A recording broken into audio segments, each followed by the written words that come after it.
চাচ্ছি, আপনারা হয়তো আমাকে কেউ চেনেন বা অনেক কথা আগে থেকে শুনেছেন। তো আমি আজকে ব্যতিক্রমধর্মী কিছু কথা বলতে চাচ্ছি, যেটা আমার ধর্মের বাইরে, তারপরে আমি বলতে চাচ্ছি। কারণ আমি যেটা মনে করি ধর্ম সবচেয়ে সেরা, তবে তারপরে আরেকটি যে বিষয়টি আসে সেটা হচ্ছে মানুষ এবং তা মানবিকতা। সুতরাং আপনি ধর্মকে সর্বোচ্চ চূড়ায় স্থান দিয়ে তারপরে যেটা আপনাকে করতে হবে সেটা হচ্ছে আমাদের মানুষ এবং আমরা যে মানুষ, তাই মানুষের যে মানবিকতা সেটা।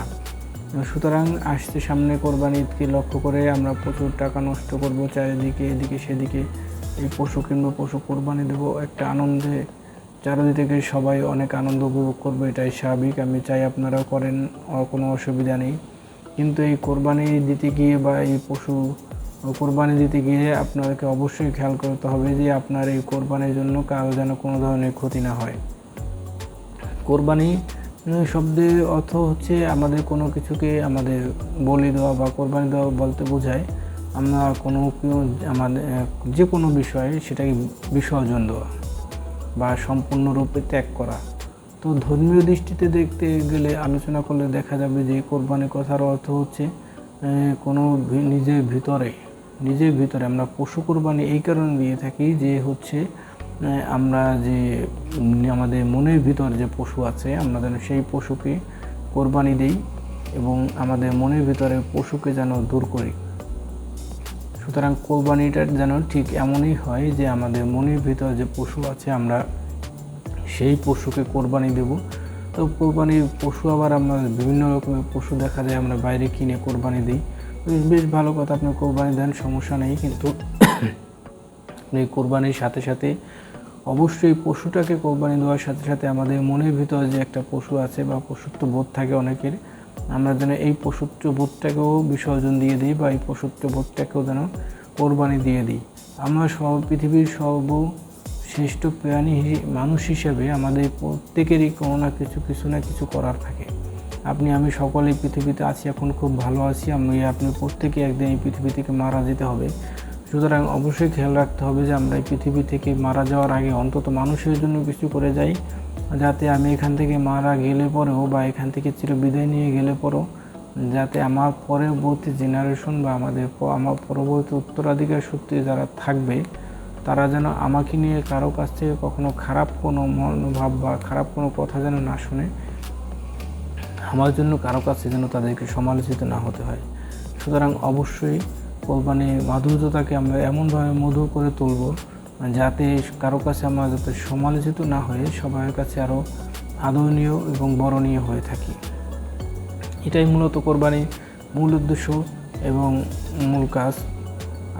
আপনি কি কোরবানি দেবেন সেটা একান্ত আপনার ব্যক্তিগত ব্যাপার। তো এই ক্ষেত্রে পশু নির্বাচন আপনাকে করতে হবে। আমরা বিভিন্ন লোকে বিভিন্ন ধরনের পশু কোরবানি দিয়ে থাকি। তো সকলে বেশি যেটা কোরবানি দেওয়া হয় সেটা হচ্ছে গরু। এখন সবার তার এত টাকা নেই যে এত টাকা দিয়ে গরু কিনবে বা পশু কোরবানি দেবে। তো এটা আপনার একান্ত ব্যক্তিগত ব্যাপার। আপনার সাধ্য মতে, আপনার সামর্থ্য মতে আপনি কোন পশুটাকে কোরবানি দেবেন বা কোন পশুটাকে আপনি পছন্দ করবেন সেটা একান্ত আপনি ব্যক্তিগত ব্যাপার। এখানে কারো কোনো হস্তক্ষেপ করা আমি মনে করি না। এবার একটি বিষয় আছে, আপনি পশুটাকে কোন জায়গায় কোরবানি দেবেন। অবশ্যই আপনাকে এমন একটা নির্দিষ্ট জায়গা পছন্দ করতে হবে বা চুজ করতে হবে যেখানে কোরবানি দিলে আপনার কোরবানির পরে যে একটা বিরূপ প্রতিক্রিয়া সৃষ্টি হয় সেটা যেন না হয়। আপনাকে অবশ্যই খেয়াল করতে হয় কোরবানির পশুর যে বর্জ্য যেটা থাকে, অবশ্য কোরবানি দেওয়ার পরে সেই বর্জ্যটা যেন আমি কোরবানি দিতে গিয়ে যেন আমার জন্য কারো কোনো ধরনের কোনো ক্ষতি না হয় বা কারো কোনো ধর্মের আমার ধর্মের বিপরীত ধর্ম যারা আছে তাদের যেন কোনো ধরনের কোনো ক্ষতি না হয়। সুতরাং আপনারা যারা আমার অন্য ধর্মের ভাইরা আছেন, মুসলিম ভাইরা, আপনারা অবশ্যই যেটা করবেন কোরবানি দেওয়ার সময় অবশ্যই খেয়াল রাখবেন আপনার এই কোরবানি দিতে গিয়ে যে আপনার পাশে অন্য ধর্মে যারা বসবাস করে তাদের যেন কোনো ধরনের কোনো ক্ষতি না হয় বা তারা যেন আপনার কোনো বাজে মন্তব্য করতে না পারে। সুতরাং অবশ্যই আপনাকে আগেই বলছি যে পশু কোরবানি দেবেন, বেশ ভালো কথা। তো পশু কোরবানি দিতে গিয়ে অবশ্যই আপনার মনের ভিতর পশুকে কোরবানি দিতে হবে। আমার জন্য যাতে অন্য কারো কোনো ধরনের ক্ষতি না হয় এইভাবে মনোভাব নিয়ে আপনি আপনার পশু কোরবানি দেবেন এবং পশু বর্জ্য নির্দিষ্ট স্থানে নির্দিষ্ট সময় ফেলবেন, যাতে কোনো ধরনের সমস্যার সৃষ্টি না হয়। কেন কোরবানি দেবেন সেটা আমি আপনাদেরকে অবশ্যই আগেই বলেছি, যে আপনারা কেন কোরবানি দেবেন। আপনার মনের ভিতরে যে পশুটা আছে এটা কোরবানি দেওয়ার জন্য। কী করা দরকার আর কী করছেন আপনি কোরবানি দেওয়ার সময়, আপনার কী করা দরকার ছিল, আপনি কী করতেছেন একটু চিন্তা করেন।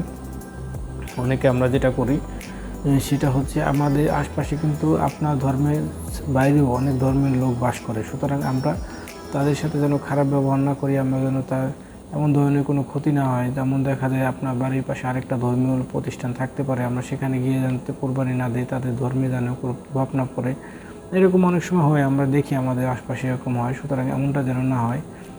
কী করা দরকার ছিল, আপনি আপনার ধর্মে কোরবানি দিচ্ছেন, বেশ ভালো কথা। আপনার আশপাশে যে গরিব দুঃখী মানুষজন আছে, আপনি তাদের সাথে ভাগাভাগি করতে পারেন।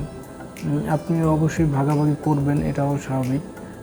তো অনেকে দেখা যায় আবার, আমি কোরবানি দিচ্ছি, আমি আমার টাকা দিয়ে কোরবানি দিচ্ছি, আমি কেন এটা করতে যাবো, এই করবো সেই করবো, এরকম ধরনের নানান প্রশ্ন আসে। সুতরাং আমরা যেন এগুলো না করি। আমরা কোরবানি আপনি দিচ্ছেন, বেশ ভালো কথা। তো কোরবানি দিতে গিয়ে আপনার যেন কোনো ধরনের কোনো ক্ষতি, আপনার অবশ্যই আপনার যেন কারো কাছে সমালোচিত না হন, এবং অবশ্যই যাতে আপনি সবার কাছে আদরণীয় বরণীয় হয়ে থাকেন, এটাই কামনা করি একটি বিধর্মী হয়ে। আমি আপনার কাছে অনুরোধ ভাই, আপনার কোরবানি আপনি দিবেন, আপনার ধর্ম আপনি রক্ষা করবেন। সুতরাং আপনার কাছে আমার একান্ত অনুরোধ, আপনার ধর্ম রক্ষা করতে গিয়ে যেন অন্য ধর্মের কোনো ধরনের কোনো ক্ষতি বা বিরূপ প্রতিক্রিয়া না পড়ে, সেটা অবশ্যই খেয়াল রাখবেন।